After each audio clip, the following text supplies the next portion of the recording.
out from my stage! You look like a maid! This place is for real stars, not for people like you! Move it! Are you even trying?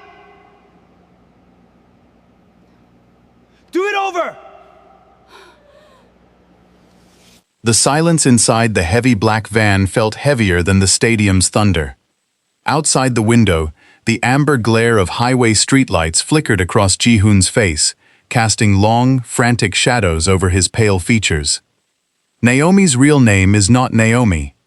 The text message stared back at him from the glowing screen. The stark white letters burned into his retinas like a fresh scar.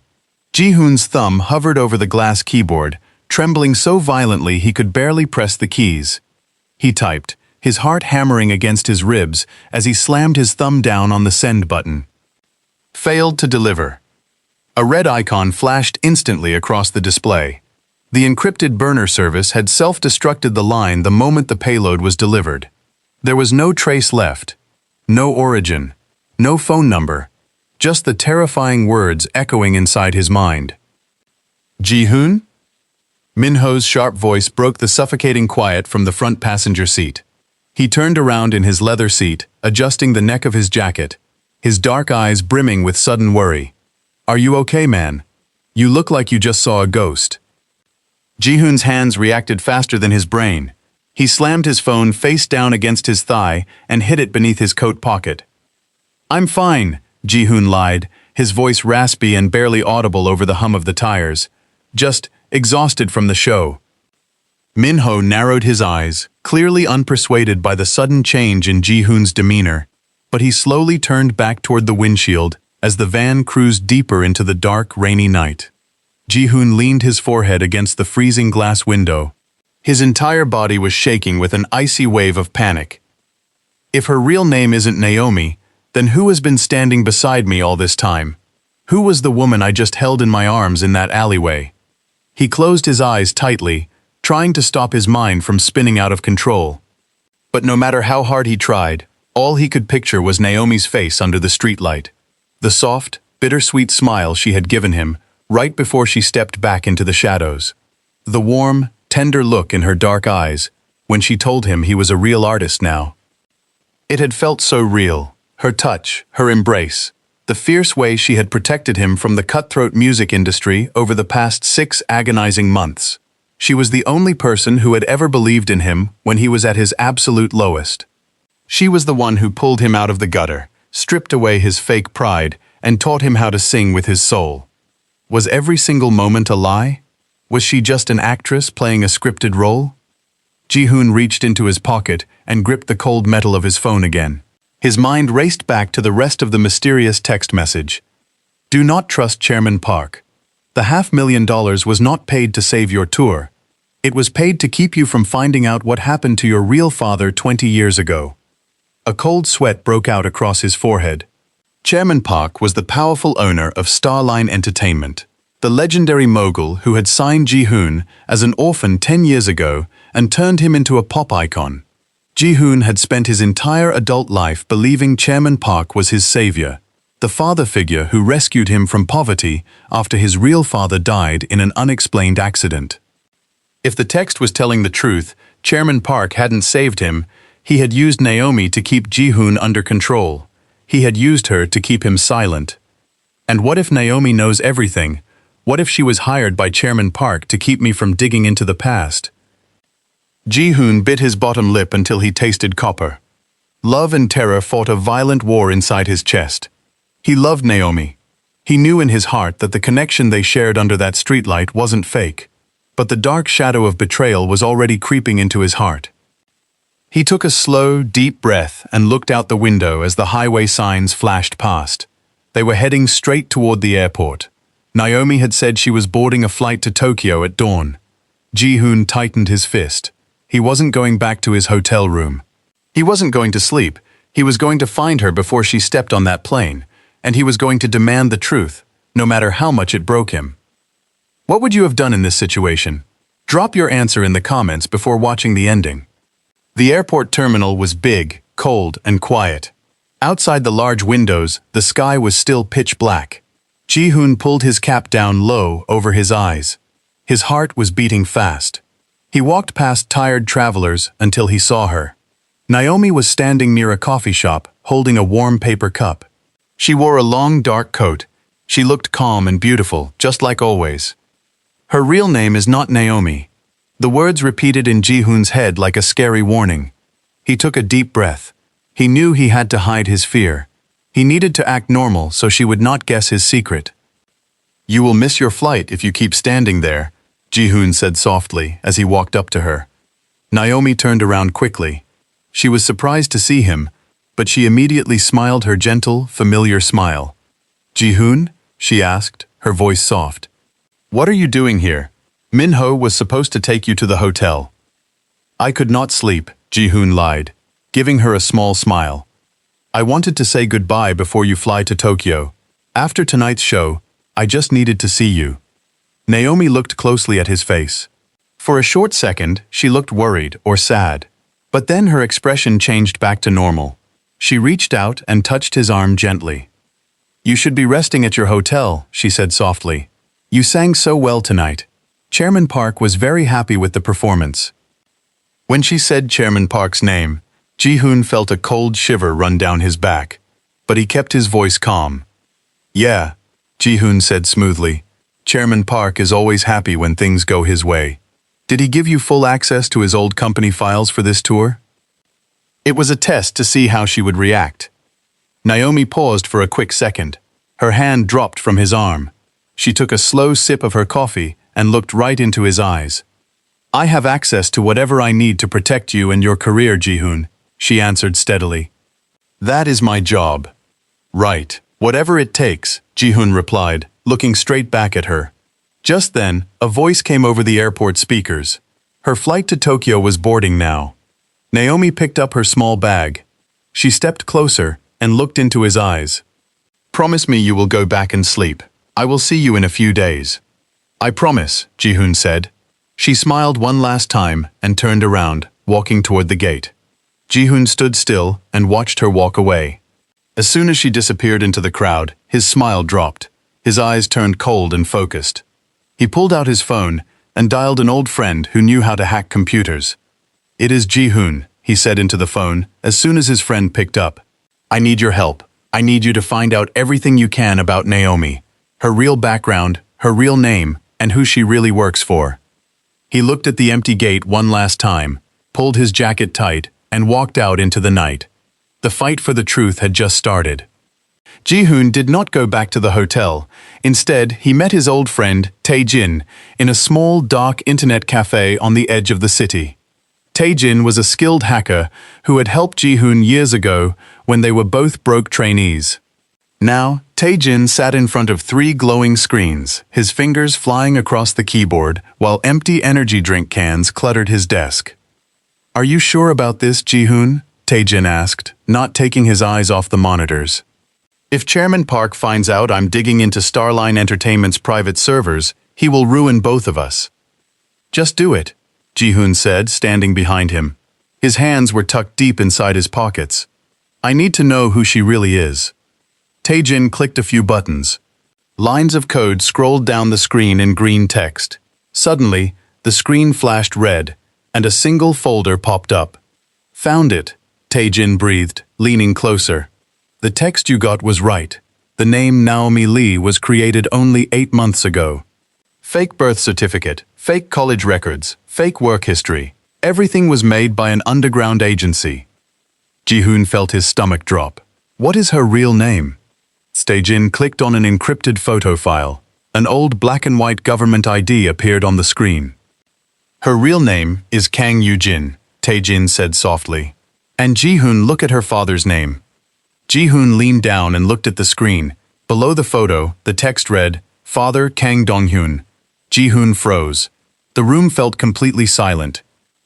Kang Dong-hyun was his father's old business partner, the man who died in the exact same mysterious car crash 20 years ago. "She isn't just a spy," Ji-hoon whispered, his voice shaking. "She's the daughter of the man who died with my father." "There's more," Tae-jin added, opening a secret sound file. "She didn't get hired by Chairman Park to hurt you. She got hired by his private security team to find a hidden hard drive your father left behind. But look at these private emails she sent to her handler last week. Ji-hoon looked at the screen. Naomi, or Yoo-jin, had sent several encrypted messages to her bosses. It's... Ji-hoon stared at the text. His heart hammered in his chest. But this time, it was not just panic. It was realization. She was protecting him. She had lied about her name, but her feelings for him were real. She was risking her own safety to keep Chairman Park's men away from him. Suddenly, Tae-jin's phone buzzed with an emergency alert. The screen in front of them went black. "Oh no," Tae-jin said, his face turning pale. "Someone just traced my hack. They know we opened the file." Ji-hoon's phone vibrated in his pocket. It was a text message from a new, unknown number. "They know you met with Tae-jin. Chairman Park's men are on their way to your hotel room right now to clear your belongings. Do not go back. Meet me at the old docks in 20 minutes. Why Ji-hoon looked at Tae-jin, then back at his phone. The game had just changed. "Get your things and leave through the back door," Ji-hoon told Tae-jin quickly. "I have to meet her." The ocean air smelled of salt, rust, and old diesel oil.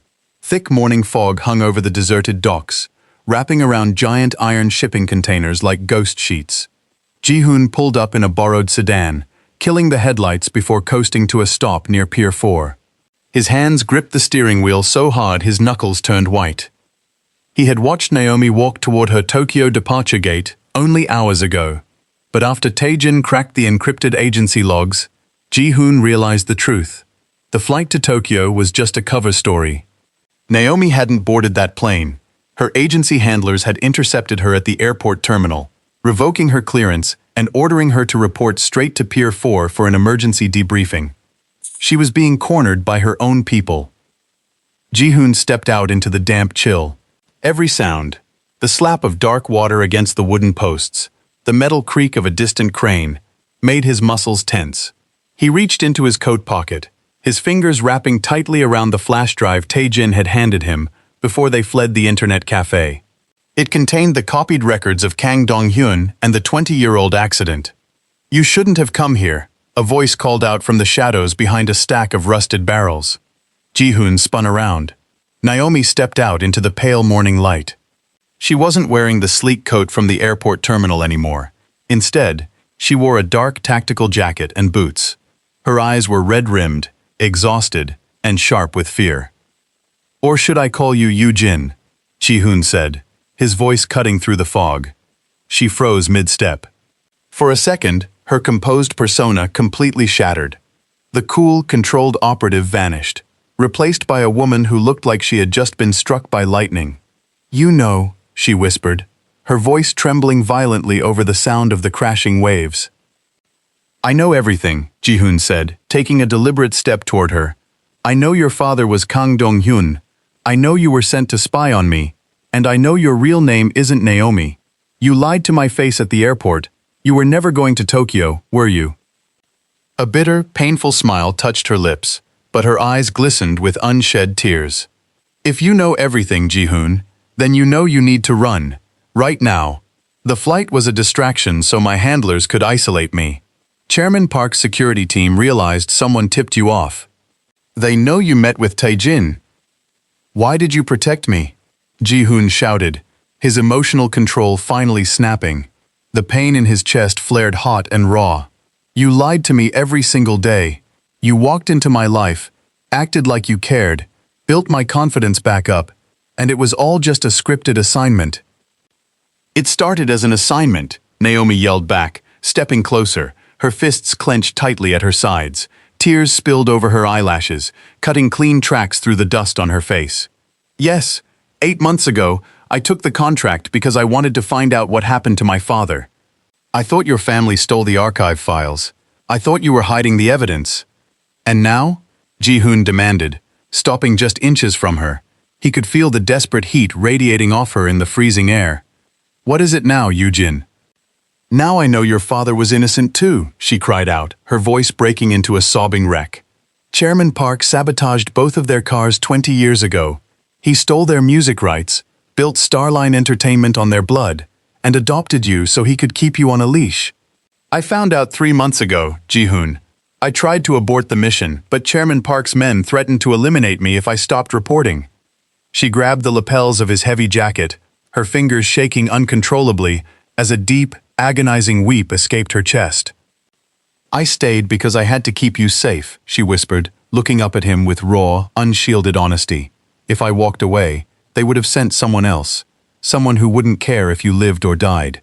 Every song I made you practice, every stage I pushed you onto. I did it because your voice is the only thing they can't take away from you. I love you, Ji-hoon. That wasn't part of the contract, that was real. Ji-hoon stared down at her. The anger inside him melted into a heavy, aching weight. He reached up, his thumb gently wiping a cold tear from her cheek. He remembered the long nights in the studio, the quiet encouragement, the way she held him when he was ready to give up. The lies were real, but the love was real too. Before he could speak, a sharp metallic click echoed from the shadows behind the crates. How touching, a cold, smooth voice drawled. 3 dark sedans rolled silently out from between the shipping containers, their high beams snapping on all at once, blinding Ji-hoon and Naomi. Door handles clicked open in unison.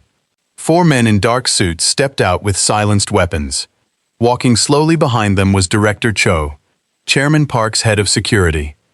Chairman Park sends his regards, Director Cho said smoothly, pulling a pair of leather gloves tight over his hands. He's very disappointed in both of you. Hand over the drive, Yujin. We can make this quick. Ji-hoon stepped firmly in front of Naomi, shielding her with his body as he pulled the flash drive from his coat pocket. You tell Chairman Park, Ji-hoon said, his voice echoing across the misty water, that the show is over. The harsh white glare of the headlights cut through the morning mist, blinding Ji-hoon as he stood firmly in front of Naomi. His heart hammered violently against his ribs, not out of fear for his own life, but from a desperate, suffocating need to protect the woman behind him.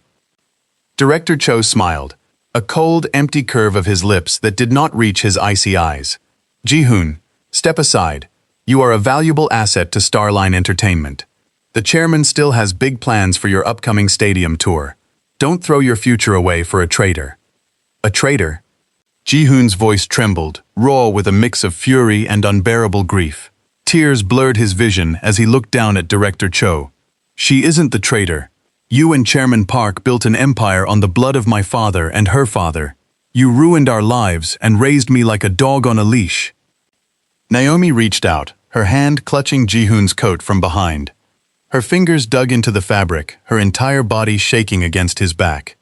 Ji-hoon, please, don't do this. She sobbed softly into his shoulder, her defense finally collapsing. Give them the drive. I can't bear it if something happens to you because of me.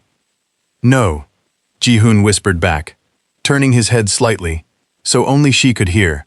His own tears spilled over his eyelashes, hot against his freezing skin. I lost my father 20 years ago. I won't lose you today. The emotional weight between them snapped something inside Naomi. She squeezed her eyes shut as a deep, painful weep escaped her chest. All the months of carrying a double life, all the quiet nights she spent crying in secret after watching Ji-hoon suffer under Chairman Park's pressure, came pouring out. She had fallen in love with the boy whose life her assignment was supposed to destroy. How touching, Director Cho sneered, lifting his arm. Eliminate the girl, bring the boy back to the agency. Bang. The muffled crack of a silenced gun shattered the morning air. Ji-hoon didn't think. Instinct took over. He grabbed Naomi's waist and threw both of their bodies to the left, diving behind a massive steel shipping crate, just as the bullet sparked violently off the asphalt where they had been standing. They crashed onto the damp concrete together. Ji-hoon wrapped his arms completely around her, shielding her head with his hands. Naomi buried her face in his chest, her breath coming in ragged, hysterical gasps. I'm sorry, Ji-hoon. I'm so sorry. She wept uncontrollably, her forehead pressed against his collarbone. I brought this to your door. I should have run away months ago. Look at me, Ji-hoon commanded, his hands cupping her pale face. He forced her to look at him, staring deep into her tear-streaked eyes. The mask of the fake pop star was completely gone. All that remained was a man deeply, madly in love. Look at me, Yujin. We are in this together. No more lies, no more hiding. Do you hear me? Naomi nodded frantically, her lips trembling as fresh tears pooled in her eyes. No more lies. Outside their metal shelter, heavy footsteps crunched rapidly against the gravel. Director Cho's men were fanning out, closing in from both sides. Ji-hoon pulled the flash drive from his pocket and pressed it into Naomi's trembling palm, closing her fingers around it. This drive has the backup files Tae-jin extracted. It holds the financial logs showing Chairman Park paid off the investigators 20 years ago. "What are you doing?" Naomi asked, panic lacing her voice as she saw the reckless determination in his eyes. "I'm going to draw their fire toward the water," Ji-hoon said softly, brushing a strand of wet hair from her forehead. His thumb gently traced her cheekbone. "When they follow me, you run to the car. Take the drive to the central police station." "No! I'm not leaving you," she screamed in a hushed, desperate tone, grabbing his lapels. "They will kill you." "They won't," Ji-hoon lied, giving her a heartbreakingly sweet smile through his tears. "I'm Chairman Park's golden goose. They need me alive. You're the one they want dead." He leaned in and pressed his lips firmly against hers. The kiss was desperate, tasting of salt, rain, and bitter tears. It was a promise, a plea, and a painful confession all wrapped into one brief second. When he pulled back, Naomi looked completely breathless, her eyes wide with overwhelming emotion. "I love you, Yoo-jin," Ji-hoon whispered. Before she could stop him, Ji-hoon stood up, kicked an empty metal oil drum toward the left alleyway, and sprinted out into the open fog, screaming at the top of his lungs. "Hey, over here, you cowards!" The guards instantly turned, their guns raised as they chased after Ji-hoon's fleeing silhouette into the dense white mist, leaving Naomi kneeling alone behind the shipping container, holding the drive tightly against her heart while her world shattered into pieces. The engine roars of the chasing sedans echoed violently through the fog-drenched maze of shipping containers. Heavy footsteps pounded against the wet gravel behind Ji-hoon, closing the distance second by second. Ji-hoon's lungs burned with every ragged breath. His boots splashed through deep puddles of icy water as he darted left around a towering stack of metal crates. He didn't care about the cold or the exhaustion tearing at his legs. His entire mind was consumed by a single thought: keep running, draw them away from Yoo-jin. Spread out. Director Cho's harsh voice cut through the darkness from 2 rows over. "He's just an idol. He can't run forever. Take him down before he reaches the main road." Ji-hoon cut hard to the right, slipping into a narrow gap between 2 giant yellow containers. He pressed his back flat against the cold iron wall, holding his breath as his chest heaved. Through the crack, he saw 2 guards in dark suits sprint past, their weapons raised. He waited until their footsteps faded into the distance before falling to his knees. A violent shudder racked his frame. He pulled his hands up to his face and let out a broken, silent sob. The adrenaline was wearing off, leaving behind a crushing wave of emotional agony. 20 years of his life had been a carefully engineered lie. The man he called a father was a monster who murdered his real parents. The woman he loved had been sent to target him, only to ruin her own life to keep him breathing. The pain was so intense, it felt like a physical weight pressing down on his chest, choking the air right out of him. "I love you, Yoo-jin." His own confession echoed in his mind, tasting like blood and salt. He squeezed his eyes shut as fresh tears cut tracks through the dirt on his cheeks. He couldn't give up here. If he got caught, her sacrifice meant nothing. Ji-hoon pushed himself off the ground and began moving again, keeping low. He reached the edge of the docks, where a rusty chain-link fence separated the shipping yard from the coastal highway. He grabbed the wire mesh and began to climb, his fingers bleeding against the sharp iron links. He threw his leg over the top bar and tumbled down onto the hard asphalt of the empty road. Headlights flashed in the distance. Ji-hoon shielded his eyes, expecting another line of black sedans, but instead, the quiet hum of a familiar, beat-up engine filled the air. A blue hatchback skidded to a stop right in front of him, its passenger door swinging wide open. "Get in, fast." Tae-jin leaned over from the driver's seat, his face pale and sweating frantically. Ji-hoon didn't hesitate. He dived into the passenger seat and slammed the door just as gunshots echoed from the fence behind them. Tae-jin slammed his foot onto the gas pedal, the tires screaming as the car launched forward onto the highway, leaving the dark docks behind in a blur of rain and smoke. Ji-hoon slumped back against the seat, staring blankly at the dark windshield while tears silently spilled down his neck. "Ji-hoon, are you okay? Where is Naomi?" Tae-jin yelled, his hands shaking violently on the steering wheel. "Her name is Yoo-jin," Ji-hoon whispered, his voice raspy, hollow, and utterly broken. "And I had to leave her." Tae-jin looked over for a split second, seeing the total devastation in Ji-hoon's eyes. He fell silent, turning his attention back to the road as the city lights began to loom in the distance. 10 minutes later, Tae-jin pulled into a secluded underground parking garage beneath an abandoned warehouse. He turned off the engine, leaving the car in quiet darkness. Ji-hoon pulled his knees up to his chest, burying his face in his arms. The silence inside the car was deafening. He wept uncontrollably, his shoulders shaking with deep, agonizing sobs as everything he had kept bottled up finally exploded. He grieved for his father, for his lost youth, and for Yoo-jin, who was out there alone in the hands of the agency. "We can't undo the past, Ji-hoon," Tae-jin said softly, placing a comforting hand on his shoulder. "But she gave you a chance. Look." Tae-jin tapped his laptop screen on his lap. A live feed showed encrypted data transferring onto a secure cloud server. "When Yoo-jin got to her car, she didn't just run," Tae-jin revealed, his voice filled with awe. "She used her master clearance key to initiate a full leak of Chairman Park's financial archives. She uploaded everything to me before her signal went dead." Ji-hoon slowly raised his head, his eyes bloodshot and swollen. "She uploaded it?" Ji-hoon asked, wiping his face with a bruised sleeve. "Yes," Tae-jin said, pointing to the screen. "In less than 2 hours, every news outlet in the country will have the proof. Chairman Park is finished, but..." Tae-jin paused, biting his lip. "Starline's security team picked up her signal location. They're holding her at the main headquarters right now before they transfer her out of the country." Ji-hoon's expression shifted. The tears on his face dried under a sudden, intense heat. The sorrow inside his chest hardened into pure, unstoppable rage. He unbuckled his seatbelt and looked out at the city skyline. "She saved my life," Ji-hoon said, his voice dropping an octave, steady and deadly calm. "Now we tear Starline down and take her back." The glass skyscraper of Starline Entertainment pierced the dark Seoul skyline like a silver spear.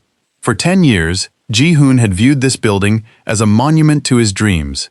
Tonight, it looked like a prison.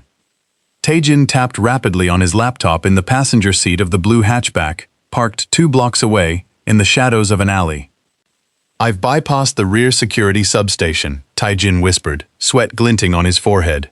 "You have a 5-minute window before the automated security loop resets." Yoo-jin's tracker was last active on the 42nd floor, Chairman Park's private executive suite. Ji-hoon pulled a dark baseball cap low over his forehead. The grief that had consumed him hours ago was entirely gone, replaced by a cold, unwavering clarity. "If the security team moves," Ji-hoon said, his voice flat and steady, "execute the leak immediately. Don't wait for me." "Ji-hoon."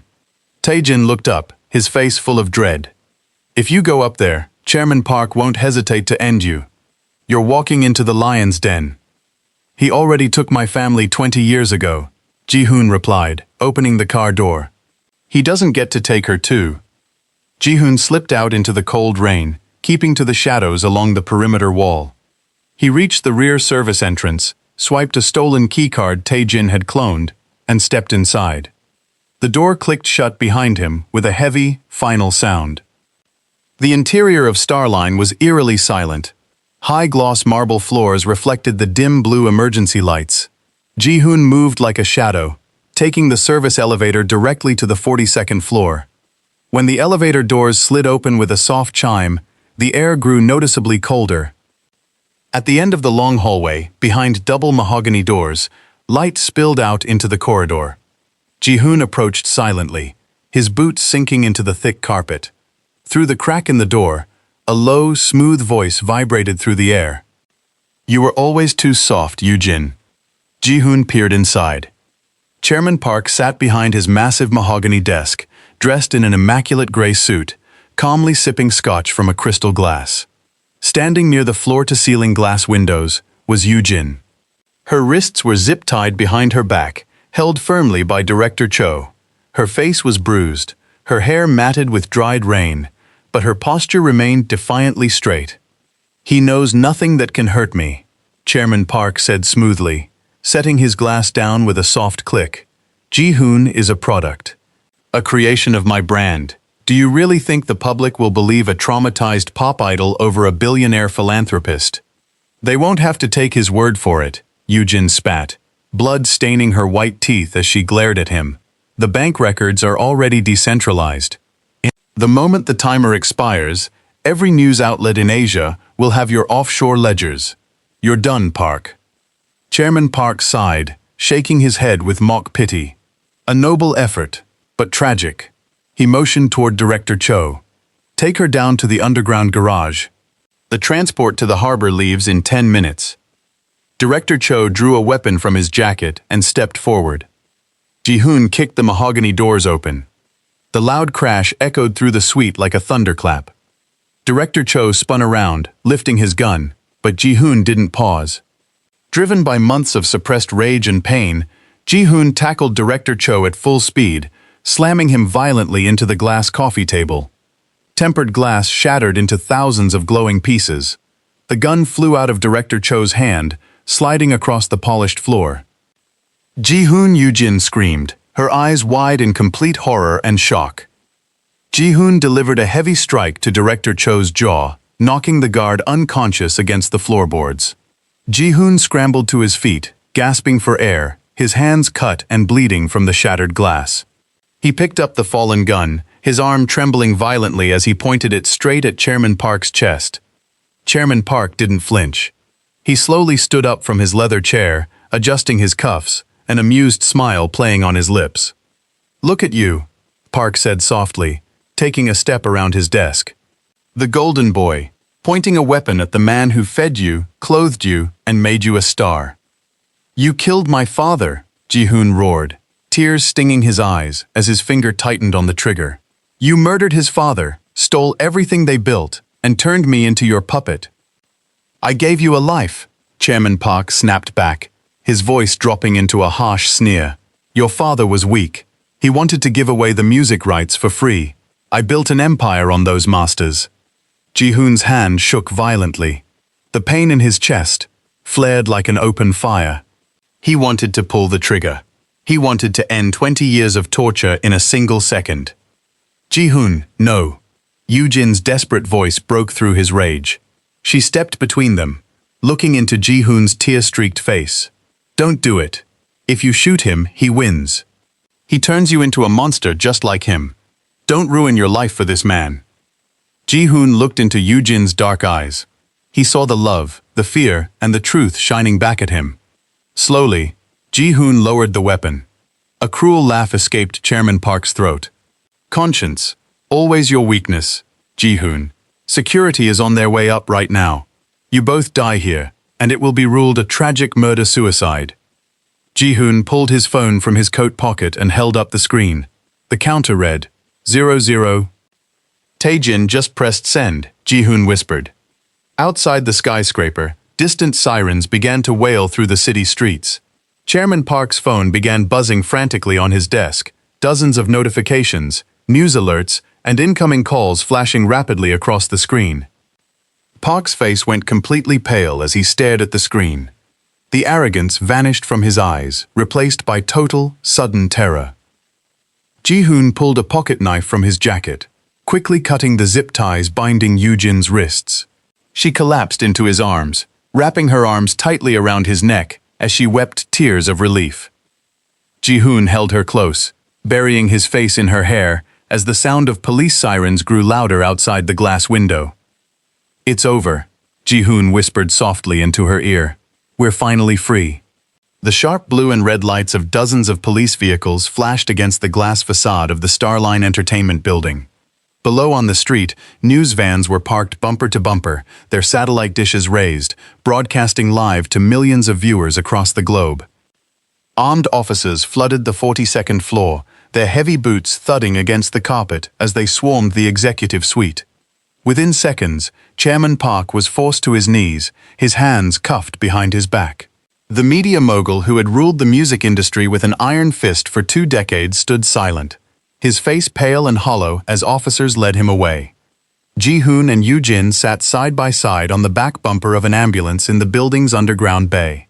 A paramedic draped a thick emergency blanket over Ji-hoon's shoulders, tending to the cuts on his knuckles from the shattered glass table. Neither of them spoke for a long time. The deafening noise of the press crowd outside felt miles away. Yoo-jin reached out, her trembling fingers wrapping around Ji-hoon's bruised hand.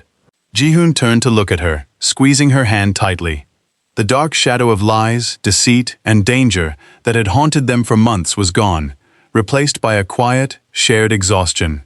"It's really over, isn't it?" Yoo-jin whispered softly, her eyes glistening with quiet tears. "It's over," Ji-hoon replied, his voice gentle and steady. "No more running, no more secret identities." 6 months later, the bright afternoon sun poured through the floor-to-ceiling windows of a sleek, newly renovated recording studio in downtown Seoul. On the digital monitors, audio tracks scrolled in smooth green waves. Tae-jin sat at the main mixing console, wearing high-end studio headphones, fine-tuning the vocal tracks with a satisfied grin on his face. Standing inside the soundproof glass booth was Ji-hoon. He stood before the microphone with his eyes closed, pouring every ounce of his soul into the final chorus of his new track. It wasn't the fake, manufactured pop music Starline had forced him to sing for years. It was raw, powerful, and deeply personal. A song dedicated to his father's legacy and the truth they had fought so hard to uncover. In the control room, Yoo-jin stood beside Tae-jin, holding a tablet displaying the pre-order numbers for Ji-hoon's debut independent album. The figures were breaking records across every major music chart nationwide. Following the massive public trial that dismantled Starline Entertainment, the public had embraced Ji-hoon not just as an artist, but as a symbol of resilience and truth. As Ji-hoon finished the final note, he opened his eyes and looked through the glass booth. Yoo-jin met his gaze, offering him a warm, radiant smile. The same smile he had loved from the beginning, but now completely free of burden. Ji-hoon pushed open the booth door and stepped into the control room. "That was the take," Tae-jin said, taking off his headphones and spinning around in his chair. "The album is complete, man. We hit our deadline." "Thank you, Tae-jin," Ji-hoon said, giving his friend a firm nod before turning his full attention to Yoo-jin. Now serving as the head of their independent artist management label, Yoo-jin held up the tablet with a subtle smirk. "The stadium tour officially sold out in 3 minutes. You have 60,000 people waiting for you next month." Ji-hoon chuckled softly, taking a step closer to her and gently taking the tablet from her hands, setting it aside on the desk. He reached out and wrapped his arms around her waist, pulling her close. "I don't care about the 60,000, Ji-hoon murmured, looking down into her eyes with deep warmth. "I only care about the person who stood by me when I had nothing." Yoo-jin leaned up, resting her hands against his chest, her eyes filled with emotion. "You saved me, Ji-hoon." "We saved each other," he whispered back. Ji-hoon leaned down and kissed her softly, a passionate, peaceful kiss that carried no fear, no secrets, and no lingering shadows of the past. Outside the studio windows, the sun shone brightly over the city, signaling the start of a brand new chapter. The roar of 60,000 people inside the Olympic Stadium sounded like endless thunder. A sea of glowing white light sticks illuminated the dark arena, sparkling like a galaxy of stars beneath the night sky. Backstage, the bass from the opening band vibrated through the floorboards. Ji-hoon stood in front of a full-length mirror inside his dressing room, dressed in a sharp, dark suit. He adjusted his collar, looking at his reflection. The tired, fearful boy who had hidden behind dark sunglasses and fake pop smiles was gone. In his place stood a man who was completely whole. A soft knock echoed against the doorframe. Ji-hoon turned as Yoo-jin stepped into the room, holding a sleek black wireless microphone. She wore an elegant dark dress, her hair pinned back neatly. As the co-founder and head manager of their independent label, she had orchestrated the entire sold-out global tour. But to Ji-hoon, she was simply his anchor. 5 minutes to stage, boss, Yoo-jin said with a soft smile, stepping closer to hand him the microphone.